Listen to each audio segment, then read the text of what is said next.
un libro especial escrito por dos personas especiales. El libro se llama Conversaciones con el biblista Josep Rius-Cant, es de la editorial Fragmenta, y es una conversación entre el director de la editorial, el editor Ignasi Moreta, y el biblista Josep Rius-Cant. Para presentarnos el libro están aquí los dos coautores. Por un lado, Ignasi Moreta, que es escritor, es profesor y es editor. Una editorial que lleva 7 años, pero que está pegando fuerte tanto en catalán como en castellano. Ignasi, bienvenido. Buenos días, ¿qué tal? Bienvenido, Josep. Gracias. El que mejor te conoce, y por eso le vamos a pedir que te presente, es Ignasi. ¿Quién es Josep? Bueno, Josep Rius-Cant es un sacerdote de la diócesis de Barcelona, biblista, con posiciones sobre sus temas de investigación, mundo bíblico, muy originales. Él se ha especializado en el estudio de los evangelios y de los hechos de los apóstoles, y una de sus grandes aportaciones, ahora tendremos ocasión de hablar de ello, es el hecho de que todas las ediciones de la Biblia siguen un manuscrito en concreto, en el momento de editar los evangelios y los hechos de los apóstoles, y hay otro manuscrito, que es el Códice Beza, que normalmente los eruditos le han dado menos importancia, y él considera que es un texto que nos da un testimonio que nos da un texto más rudo, más primitivo, lo cual es prueba de autenticidad, ¿no? Entonces su propuesta es: vamos a editar el texto de los evangelios y los hechos de los apóstoles siguiendo ese manuscrito, ese códice que ha sido puesto a un lado por el consenso académico. Vamos a dar importancia a este códice, y esto nos da una teología distinta, una forma de leer el texto bíblico distinto. Ese es el Rius erudito. Eso es el Rius. Luego está el Rius Camps con carisma, es decir, el Rius Camps que tiene que vive en una ermita en Sant Pere de Reixac, donde una serie de personas procedentes de toda Cataluña acuden. Una ermita cerca de Barcelona, pero bueno, que le da una cierta distancia del mundanal ruido, y donde sí, cerca pero aislado, ¿no? Y entonces, bueno, pues hay una serie de personas de toda Cataluña que se reúnen cada X domingo de mes, el segundo o el cuarto domingo de mes, y ahí hay una pequeña comunidad de lectores del Evangelio y de personas que quieren trabajar a fondo, y el animador, el líder, entre comillas, pues es aunque la palabra liderazgo pues no forma parte de su vocabulario, pero quien está delante de este movimiento de personas, movimiento informal, de personas que se han tomado en serio la lectura del Evangelio para ir a fondo, pues es Josep Rius-Camps, que es alguien pues que escapa de los ámbitos convencionales, ¿no? Que tiene un carisma, un don de gentes, una capacidad de incidir. Yo lo he visto en acción en sus homilías, pues absolutamente creativas, fuera de los cánones convencionales, ¿no? Es alguien pues con alma, ¿no? Más rara es. No creo, no. Un erudito heterodoxo. Erudito tampoco me gusta. Y un intelectual, todo investigador. Vida dedicado a investigar. Investigador, sí, esto lo acepto, sí. Mira, yo de pequeño he sido un investigador. Esto es verdad. Lo que pasa, claro, ha ido evolucionando la cosa. Y después de haber hecho la teología no sé cuántas veces, perdón, buscaba yo una base donde poderme apoyar, y no la encontraba. O sea, siempre a base de autoridades, ¿no? Las tesis se probaban a base de autoridades de la Biblia, de los padres, de los concilios. Y yo decía, pero ¿y esto qué es? ¿Cómo se aguanta con este sistema, ¿no? Si lo hubiera sabido, hubiera empezado por la crítica textual, porque es el único punto donde yo he encontrado una base a partir de la cual puedes asegurar que hay algo real, tocable. Claro que entonces en este momento es delicado, porque la crítica textual, sobre todo en lo que hace a los evangelios, ayer hablábamos, ¿no? 5.000, quizás menos, pero tantos manuscritos y tal, cómo te abres camino en medio de esta selva, ¿no? Y creo que me he ido abriendo camino en medio de esta selva, sin pensarlo. O sea, he ido a parar a la crítica textual después de hacer tumbos por todas las teologías. Allí decías desde la escolástica, la griega, la germana, el mundo judío, que también ha sido muy interesante entrar en este paradigma del mundo judío, pero sobre todo, ahí donde yo me siento más seguro es en el texto mismo y en el texto, digamos, contexto y contexto de los otros manuscritos. O sea, la última obra que hemos hecho con Jenny, que llevamos 20 años colaborando con esta señora inglesa, no hemos tenido nunca ningún problema, hemos editado. ¿Cómo el nombre completo es? Jenny Reed Heimerdinger. ¿Es luterana, es protestante, es judía? Bueno, ella se dice cristiana. Cristiana. No creo que tenga ninguna epíteto ya de estos.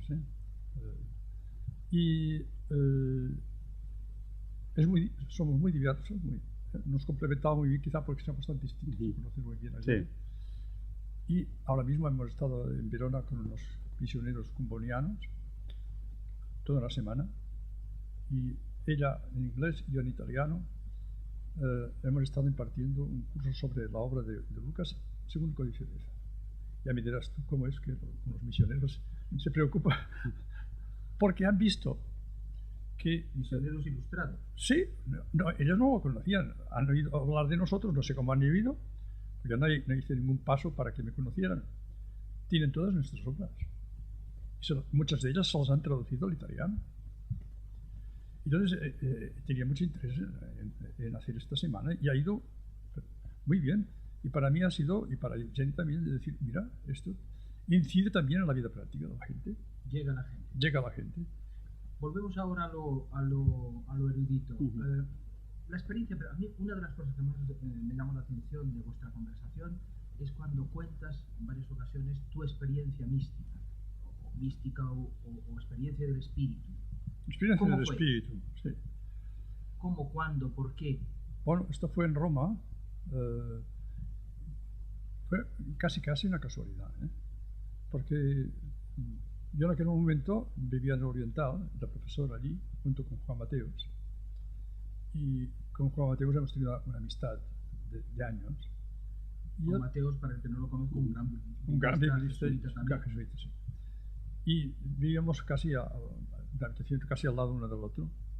Y bueno, nos hablábamos todo el día, trabajábamos juntos. Y siempre me decía, estás muy tenso, Pepe, estás muy tenso. Yo decía, bueno, soy crítico y veo las cosas así, sí, pero...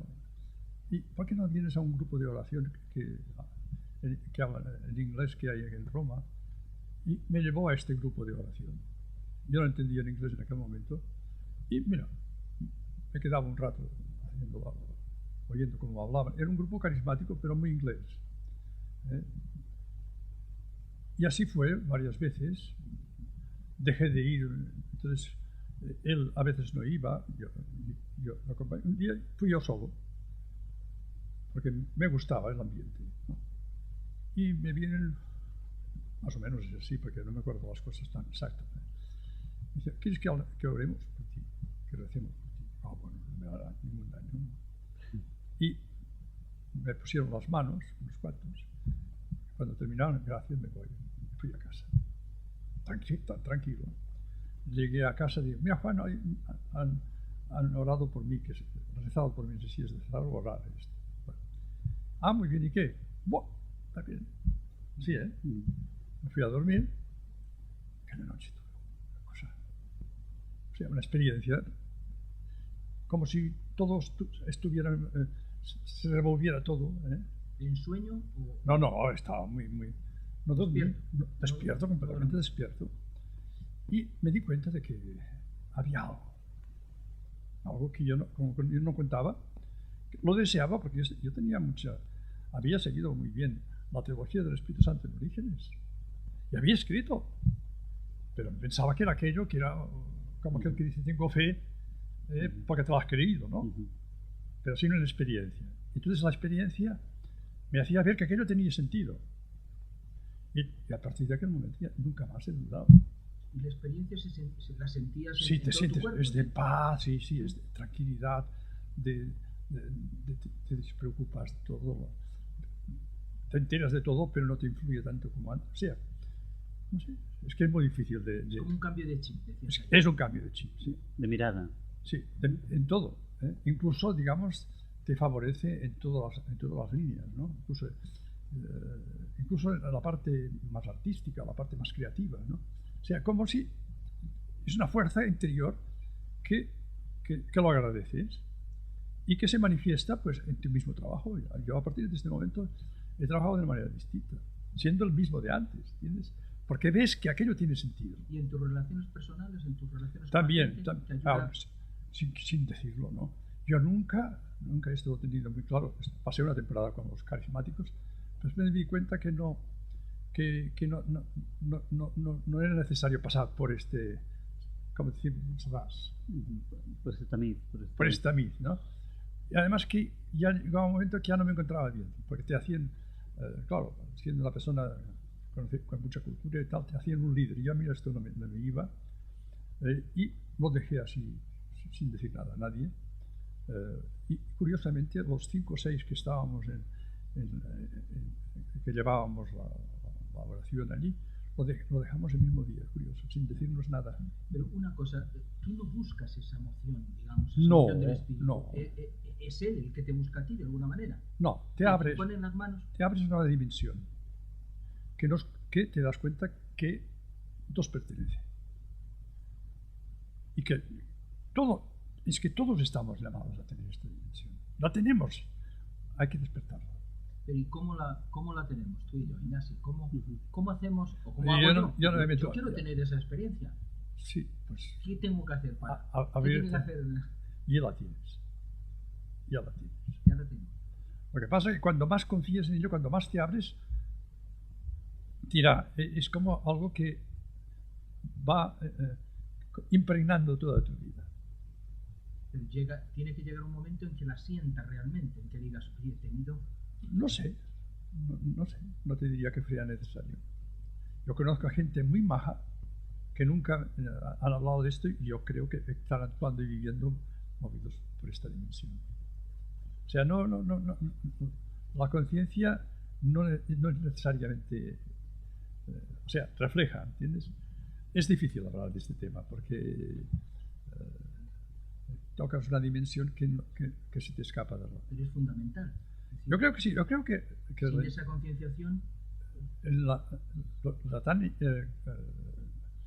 idealizada iglesia primitiva, en el fondo, es que aquella gente tuvieron esta experiencia. Esto es evidente. Ahora, reducirlo, por ejemplo, al cántico de lenguas. Esto es un principio. A mí me sirvió para limpiarme interiormente. Es como si en un momento vaciaras todo lo negativo que tenías dentro. Y esto me ocurrió. Pero después...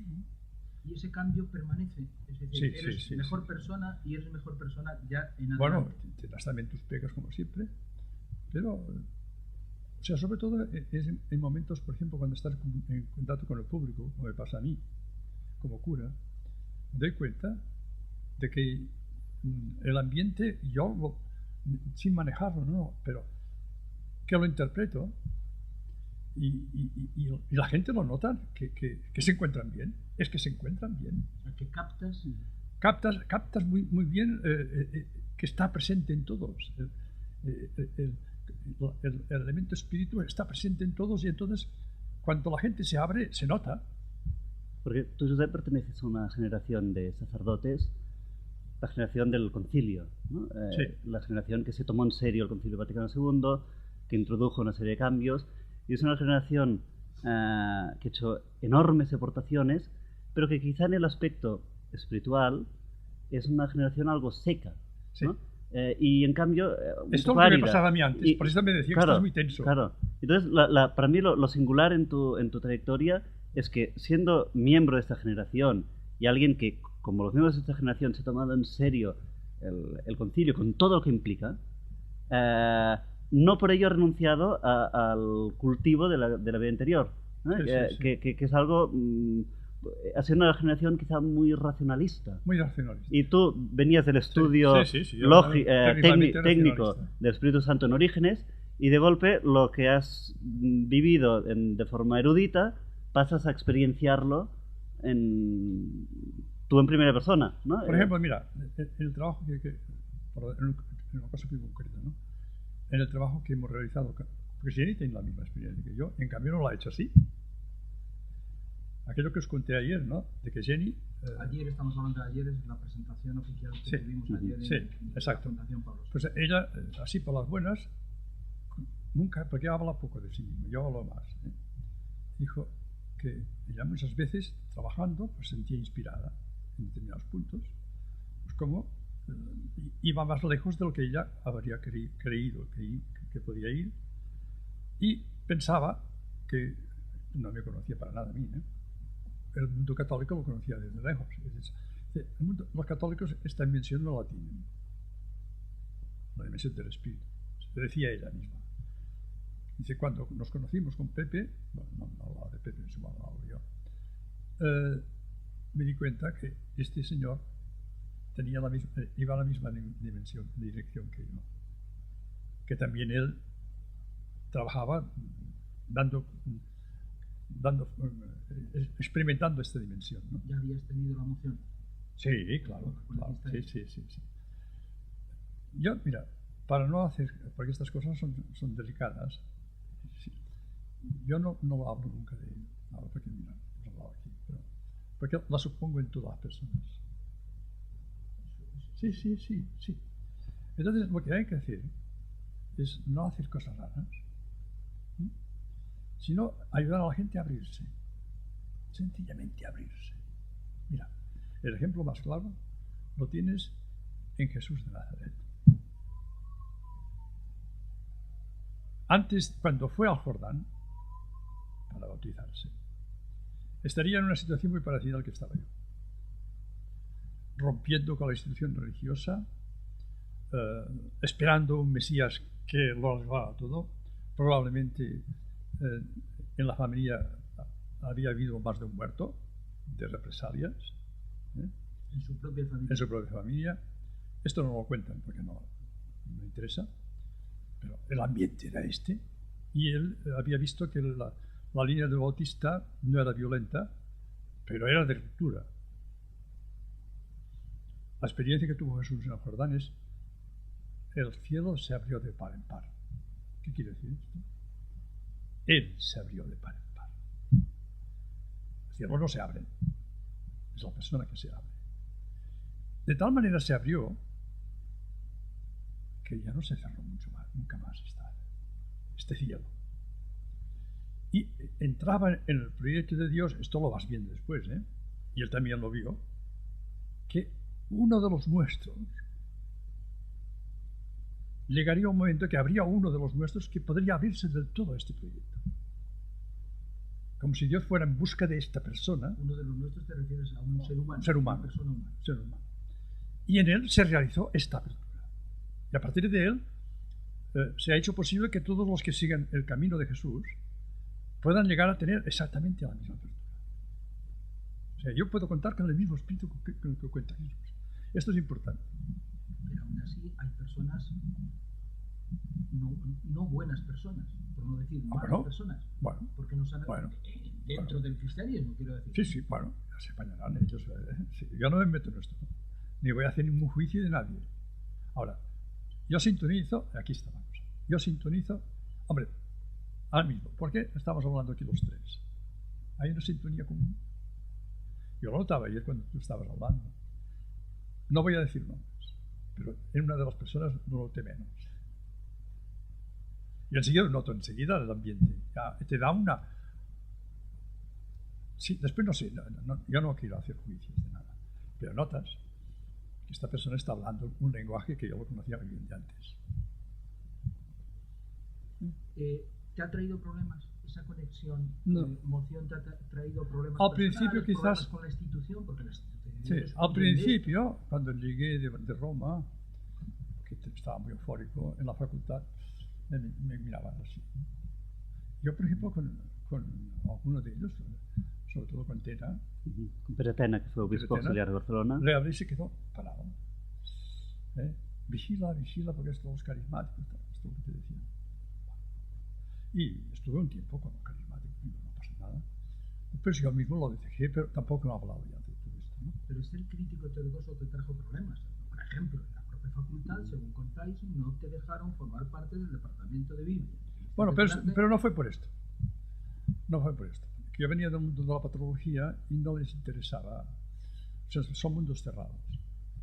Ahora estoy dentro de la misma Biblia, pero es curioso, forma parte de todos los proyectos de investigación y en cambio no soy parte del departamento. Pero esta es la cuestión. Pero no tiene nada que ver con esto.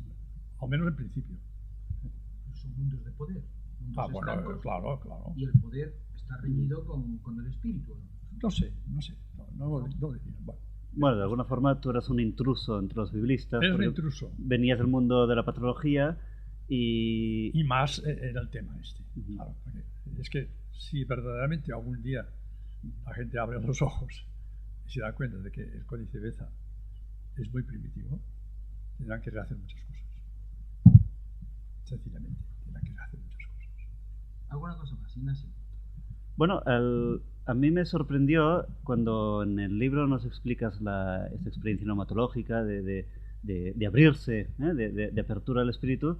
Me dices, esa experiencia no se comprende si a continuación explico otra experiencia de compromiso con el hermano. ¿Nos la podrías resumir? Bueno, a ver, en principio la experiencia del espíritu te abre a otro. Por lo tanto, tú sintonizas con gente que se han abierto a los otros, sean católicos, protestantes, musulmanes, lo que sea. Es decir, no te egocentras, sino que te desegocentras. Se desegocentras. Entonces, esto es muy importante porque si no hay la dimensión del prójimo, el espíritu se esfuma. Entonces, yo no quiero hablar de nada, pero todos estos movimientos, sobre todo en Sudamérica, los movimientos evangelistas, todo esto, ¿dónde está el compromiso de esta gente? Los movimientos que llamamos espiritualistas. Espiritualistas, sí. Que O sea, si no hay un proceso de transformación del ambiente, yo no, por ejemplo, a mí no me esperes ahora ni como misionero, ni como en proyectos de ONGs, ni cosas de estas. Pero estoy convencido de que toda aquella persona que trabaja seriamente por el bien del hermano está en esta dimensión. Tendrá o no tendrá una conciencia más o menos clara de todo esto. Y cuando hablamos con ellos, no enseguida, hay sintonía. Hay sintonía. Estamos sintonizando en la misma, como llamamos a la sintonía, la misma longitud de onda. Es una longitud. Que, curioso del caso es que no tiene ni de onda ni tiene longitud. No, la experiencia del espíritu es la experiencia de lo inefable. No puedes hablar. Que se plasma en compromiso, como explicáis. Exacto. En el caso de la multiplicación de los panes y de los peces. Sí. Que es compartir. Es compartir. Pero fíjate tú, este mismo ejemplo. Jesús enseña a compartir y los otros están esperando hacerlo rey. Para aprovechar de él porque son unos sediciosos en el fondo. Están en el desierto. Están preparando un alzamiento contra los romanos. Y claro, la presencia de Jesús y la experiencia que hacen de que este hombre, enseñando a compartir, pues los traba a todos y dice, vamos a hacer, y Jesús se escapa. Porque no comparte la idea esta, porque va contra el prójimo en el fondo. Y claro, si hacen un alzamiento van a matar a los romanos. Siempre el problema es este, ¿no? Cualquier violencia pues te separa del otro. Insisten mucho en eso, en no crear cuerpos, en no separarse. Y por eso dices una cosa que me llamó la atención, que la Iglesia no es pueblo de Dios. Bueno, empecé con una manía y después la he ido manteniendo. Manía, quiere decir que en el momento que yo digo que la Iglesia es el pueblo de Dios, excluyo a los otros. Y a mí cualquier exclusión me suena que no es cristiana. Es una exclusión. Que si dices que la Iglesia es un pueblo de Dios, bueno, hay muchos pueblos. Que es la idea un poco que tenían, que tenían los judíos, de que había muchas naciones y que el pueblo judío pues había dicho que sí, aceptando la ley, pero que un día se abriría a todas las naciones esta posibilidad. El Mesías sería el que abriría esta posibilidad a todas las naciones. O sea, la universalidad no se negaba. Ahora, si tú dices, nosotros somos Israel, los otros son mis enemigos, has creado un cuerpo. Pero los cuerpos se crean en todas partes. Solamente un cuerpo de bomberos, un cuerpo de policía, ¿no? Son cuerpos. ¿Y sabes cómo se nota si formas parte de un cuerpo? Cuando te atacan, lo defiendes. El corporativismo. Lo defiendes. Yo enseguida lo veo esto. Yo por ejemplo, soy cura, formo parte de la diócesis en este momento de Tarrasa. No me han pedido nada, pero me han pasado de diócesis igual. Formo parte de la diócesis de Tarrasa. Nada. Si me hablan mal del obispo, o bien, muy bien. ¿Entiendes? Pero no estoy obligado a responder porque no es un cuerpo. Y la Iglesia tampoco quiere que sea, en ese sentido, no, yo creo que de Dios no puede ser un cuerpo que elimine. Eso nos cuesta, ¿no? Nos cuesta, sí. Bueno, hemos sacralizado mucho la institución eclesiástica, ¿no? Sí, hombre. Y cuando se habla de ser levadura en la masa, lo importante es la masa. Sí, ¿no? Y a veces nos hemos quedado en una mirada un poco solipsista, hacer cosas para consumo interno, cuando el mensaje está destinado a toda la humanidad, ¿no? Mira, cuando la levadura pierde fuerza, se crea la institución. Y entonces todo consiste en la institución. En el fondo, lo que llamamos iglesia. A Jesús no creo que se le ocurriera la palabra. La palabra iglesia existía en el Antiguo Testamento, pero era sinónimo de asamblea. ¿Qué dices que ni siquiera se le ocurrió fundar una religión? No. La hemos fundado nosotros. Y yo no voy a hacer nada para destruirlas. No. Es normal que haya instituciones. Ahora, no me siento identificado con ella. Tú dices que no eres religioso. No. ¿En qué sentido? Que el espíritu es universal. Cualquier religión puede ser. Habrá gente, son personas las que. El espíritu no mueve instituciones, ¿eh? Pero doctrinalmente lo máximo que concedemos es que las demás religiones tienen semillas de verdad, pero nada más. Bueno, estos son planteamientos precisamente desde un cuerpo. Un cuerpo cristiano. No. Yo creo que aquí no hay semillas. Además, el espíritu no se parte. No hay partes. Entonces, hablar de semillas para decir, no. Ni siquiera está cuando llamamos el espíritu de hijos adoptivos. Esto es una tontería. Hay un solo espíritu y todo el espíritu nos hace hijos e hijas. Es el mismo espíritu. No tiene partes. Es que si no sería divino. En el momento que le pones cantidad ya no es de Dios. Es la fuerza de Dios que al proyectarse hacia afuera, como fuera que no existía, que lo ha creado Él, pues ocurrió lo del Big Bang o los miles de Big Bangs que puede haber, yo que sé. Por tanto, no está más cerca de Dios un cristiano que un hindú. No. Y el hindú lo tiene, el ropaje es distinto. Pero el lenguaje. Siempre, es el lenguaje, ¿no? Siempre que la persona esté abierta al otro. O sea, cambia el lenguaje, los ritos, las formas. Exacto. Sí. Ahora. Pero eso dice, es panteísmo. No, porque Dios no es el cosmos. Es un don. Es un don que, o sea, el panteísmo habría hecho un robot universal. En cambio, el espíritu empieza a abrirse cuando tú eres libre. ¿Y sincretismo tampoco? No. ¿Por qué tenemos tanto miedo entonces al diálogo interreligioso, a entrar realmente, a reconocer realmente? Quizá porque priva la parte institucional sobre la parte personal. Digo yo, no sé, esta reflexión no está en mi campo, ¿eh? Pero no estoy de acuerdo. Ni que sea sincretismo, no. Tiene formas muy diversas y muy plurales de manifestarse. Pero precisamente los que van a fondo, sea de la religión que sea o no religiosos, cuando sintonizan, se da la mano. ¿Eso nos lleva a colocar la espiritualidad por encima de la religión o de las religiones? Creo que sí. Y eso parece una tendencia clara en estos momentos a nivel social. Sí, sí. Si la gente busca espiritualidad, busca a Dios y no tanto a las religiones establecidas. Muy bien, no pasa nada.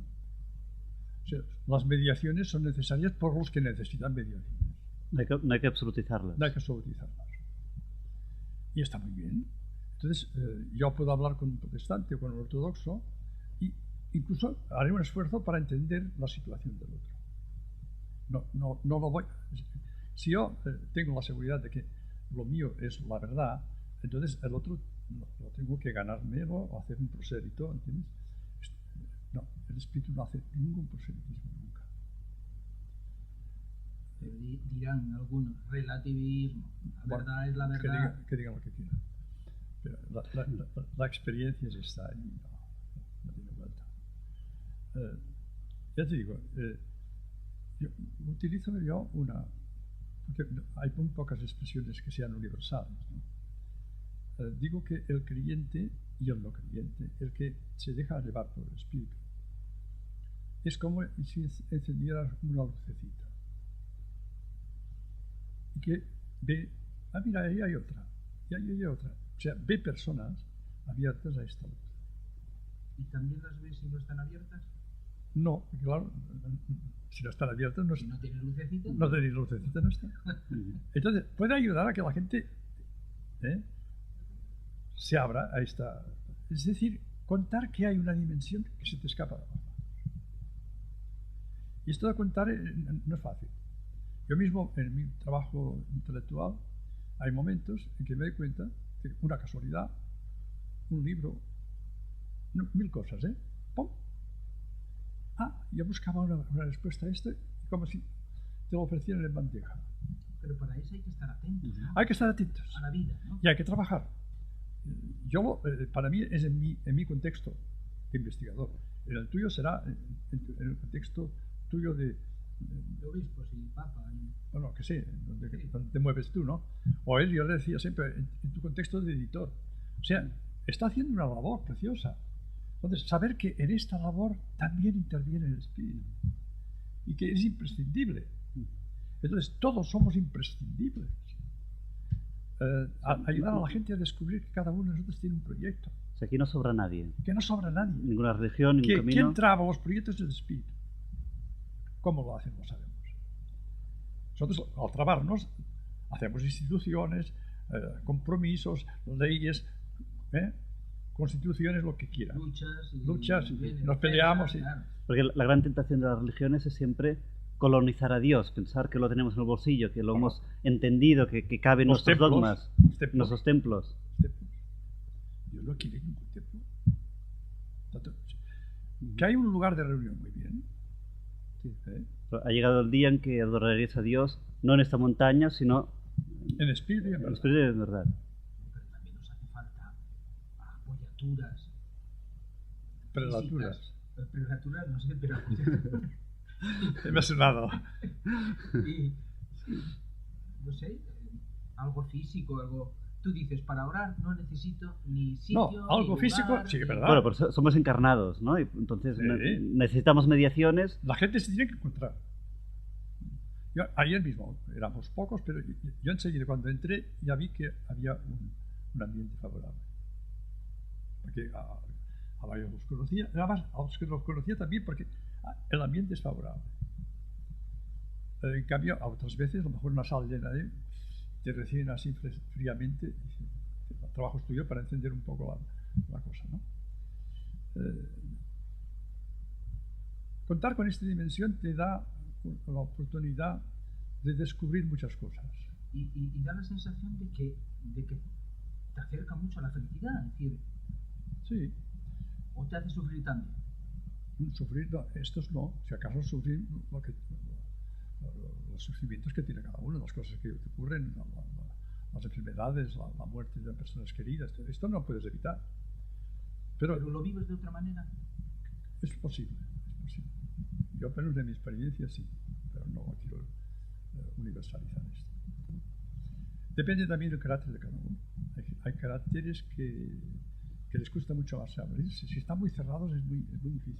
¿Los pesimistas les cuesta más? Es posible, es posible. O sea, cuanto más... Pero ya, yo no soy psicólogo en este punto. Ahora, al hilo de lo que comentas, veo que aquí lo importante, el gran papel que tienen que jugar, por lo que dices, las personas religiosas, es ayudar a la gente a una experiencia de apertura a algo más grande, ¿no? Sí. Por lo menos esto es lo que está en nuestras manos como creyentes. En mis manos, o tuyas. O sea, que tú sabes que puedes ayudar a otros a abrirse. Sí. Que no es necesario que todo el mundo lo haga, ¿eh? O sea, más que intentar que utilicen el lenguaje propio de una determinada cosmovisión, religión, etcétera, bueno, que es una cuestión de etiquetas y de luchas de poder, simplemente facilitar la apertura del ser humano a algo... a una dimensión gratuita. Que sabes que te lo dan para que tú realices tu proyecto. Y puede estar al servicio de los demás. Uh-huh. Yo sé que a medida que yo hago el trabajo, además no te pasan nunca cuentas, ¿eh? Si no lo haces no pasa nada. O sea, esto te libera de tensiones. Uh-huh. Cuando lo haces es positivo. Que haces más o menos, nadie te cuenta nada. Eres tú mismo que te das cuenta que vale la pena, y cuando estás cansado no lo haces. Sí, estás hablando de una especie de evangelización en red hecha por las mismas personas. Por las mismas personas. Exacto, muy bien. Y entonces para eso no necesitamos ni lugares, ni jerarquías, ni curas, ni programas de catequesis, ni... No quiero decir que no estén, cuidado, no es aquí decir, ahora vamos a borrar todo, no, porque pueden ayudar a que en determinados niveles aquella persona pueda ascender un poco ¿entiendes? Hay niveles y por lo tanto hay personas que necesitan un lenguaje compartido, unos referentes compartidos. O sea, la conversión más por el testimonio, por el tú a tú, por la conexión. Sí. Ahora, también, como hay gente tan variada, entonces a uno le irá bien, por ejemplo, hacerse budista, hasta que llegue a darse cuenta de que, muy bien, que le ha ayudado a hacer una experiencia, pero que esta experiencia no está mediatizada por el budismo. O cualquier otra experiencia. Recuerdo a mi abuela que también tenía este tipo de emociones, rezando el rosario. Podría ser. Su iglesita, con las señoras, con las que rezaban, porque no sabían rezar otra cosa. Ahora, si ella, en su manera de ser, después, era buena persona, y se habría preguntado, ¿qué más quieres? Ahora, si a esta persona, digamos, porque ha vivido en este ambiente, ¿no? Pero este ambiente, por ejemplo, hoy día ya no está. La gente, no joven, sino de media edad actualmente, que ni siquiera para mucha gente ya esto de ir a misa los domingos y todo esto ya no tiene ningún sentido. Entonces, ¿qué van a hacer? ¿Un proyecto de evangelización? No digo que no lo hagan, pero a mí no me van a meter. Porque no se trata de esto. Se trata de que formemos gente bien preparada para que los que tengan hambre puedan encontrar comida. Es una de las acusaciones que nos hacían en el posconcilio, que habíamos tirado con todo y que no lo habíamos sustituido. Sí, es posible. Es posible. Porque, ¿por qué sustituirlo? ¿Por qué no los programas, no misa, no rosario? ¿Cómo llegamos a que la gente descubra esa apertura al espíritu? No sé. Es que no sabía. Yo no... Bueno, lo que comentábamos antes de la aridez del posconcilio, ¿no? Y de no renunciar, y es la aportación de Bruce Camps, al cultivo de una dimensión interior, ¿no? Es decir, esto es muy importante. Es decir, podemos cargarnos muchos hábitos de religión degradada y ofrecer a la gente experiencias de comunión con el todo, de vida interior, de experiencia del espíritu, y ahí hay campo a recorrer, ¿no? Y esto no necesariamente se debe hacer en un lenguaje confesional estrictamente para uso interno de los miembros de la confesión, ¿no? Yo te puedo hablar de mi... Claro, ¿cómo lo haces? Pues no, que yo sé que lo que estoy haciendo está avalado por esta fuerza. tengo experiencia. Y en la medida que voy profundizando en el tema o en el otro, me doy cuenta de que esto está al servicio, que a lo mejor tardarán años en que esto llegue a cuajar. Muy bien, no me preocupa. Incluso en esto estaba tranquilo. No me preocupa nada. Ayer estaba hablando con uno que estaba un poco preocupado por lo que dirán de su obra. Digo, no te preocupes. No te preocupes. A mí el Padre Ors me decía, ya vendrán. Pues no han venido, es igual.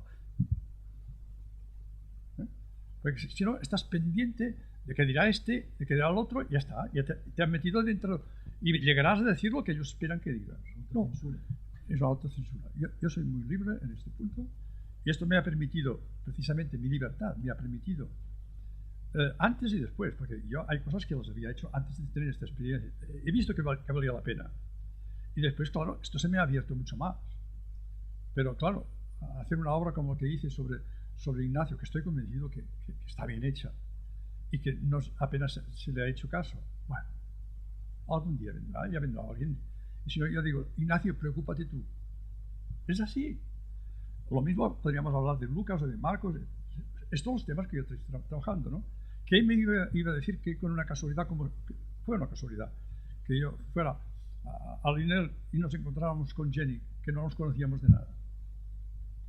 Y que yo, cuando me di cuenta de que valía la pena porque esta persona estaba en la misma línea que estaba yo y le ofrecí la posibilidad de colaborar, me dijo que no. Me sentí como si me hubieran dado una calabaza, ¿no? Y que a la mañana siguiente me viene y dice, si todavía mantenía yo la propuesta que le había hecho. Yo digo, sí, pero esto y esto y esto. Y oiga, oye, que yo no he dormido esta noche, yo tampoco. Nos dimos la mano, llevamos 20 años. Colaborando y trabajando juntos. En el mismo código Beza. Códice.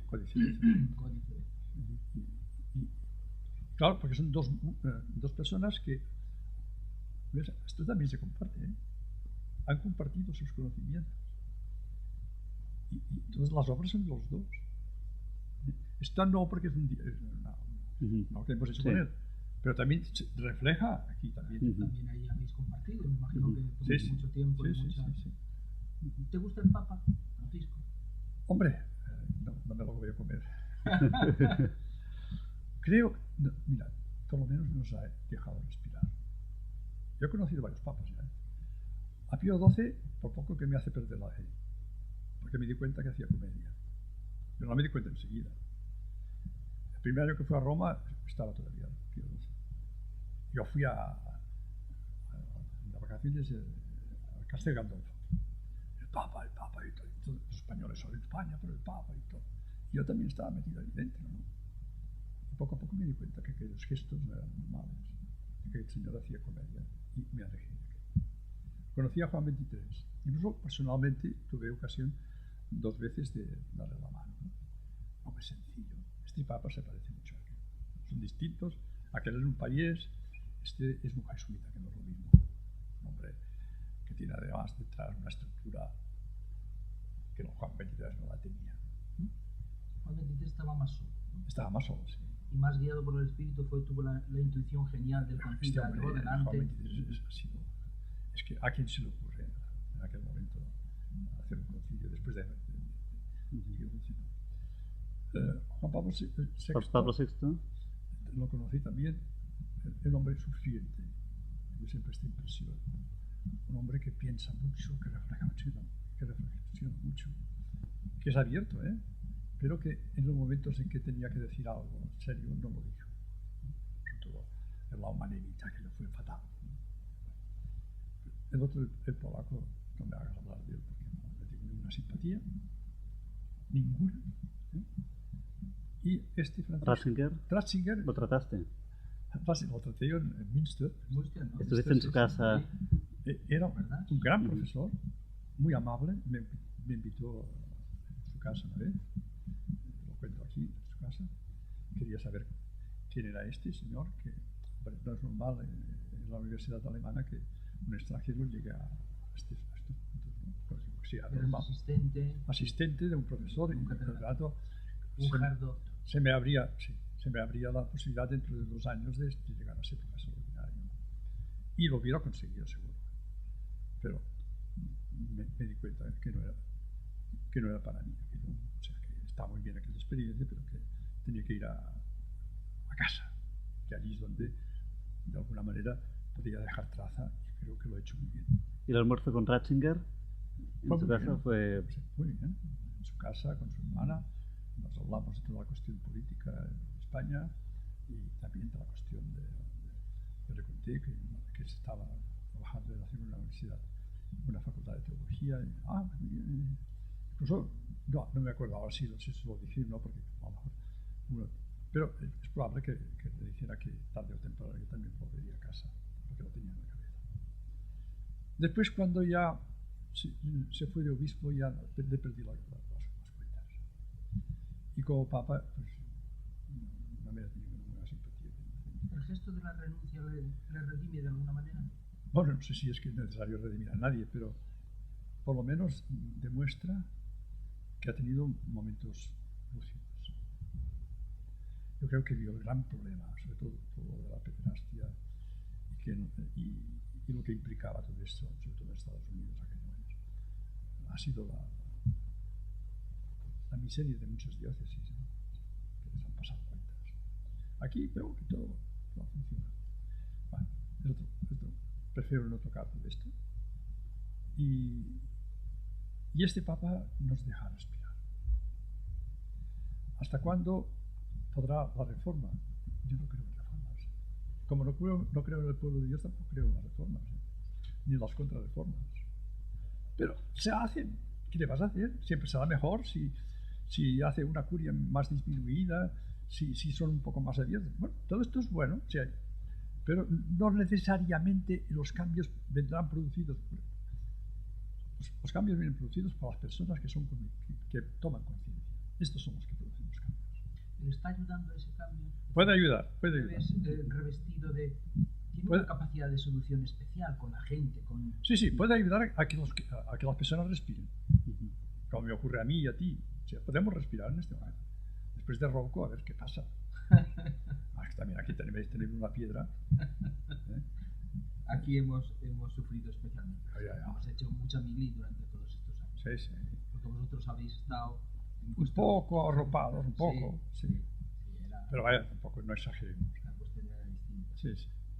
O sea que la primavera, cuando hablamos de la primavera de Francisco, ¿tú crees que puede cuajar de alguna manera y que eso es positivo para yo la creo humanidad? Que es positivo para la humanidad, yo creo que sí. Porque relativiza mucho, hará que los contactos entre los cristianos y las religiones, o sea, que ya van en este... O sea, yo creo que en el mundo de contactos entre religiones y tal, estamos en un buen camino. Porque claro, hemos pasado de una iglesia que era, tenía la verdad y los otros no la tenían, ahora a ver, la verdad la tenemos entre todos, ¿no? Que por tanto lo que tenemos que hacer es saber apreciar la verdad del otro. Esto es lo interesante. Llegar a apreciar que aquello vale la pena. Y buscarla juntos, que decía Machado. Buscarla juntos, sí, buscarla juntos. O sea, una frase como la de ¿quién soy yo para juzgar? Es un cambio radical, ¿no? de la iglesia maestra que todo lo mira desde una altura, ¿no? y que parece que puede juzgarlo todo, y decir lo que está bien y lo que está mal, y el camino recto y el camino torcido, a una iglesia cuyo máximo líder dice ¿quién soy yo para juzgar?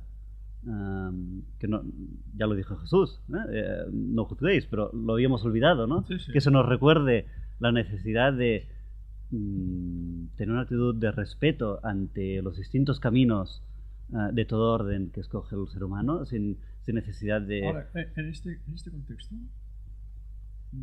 preferiría que ahora diéramos un paso atrás, no ponerlo todo en manos del Papa.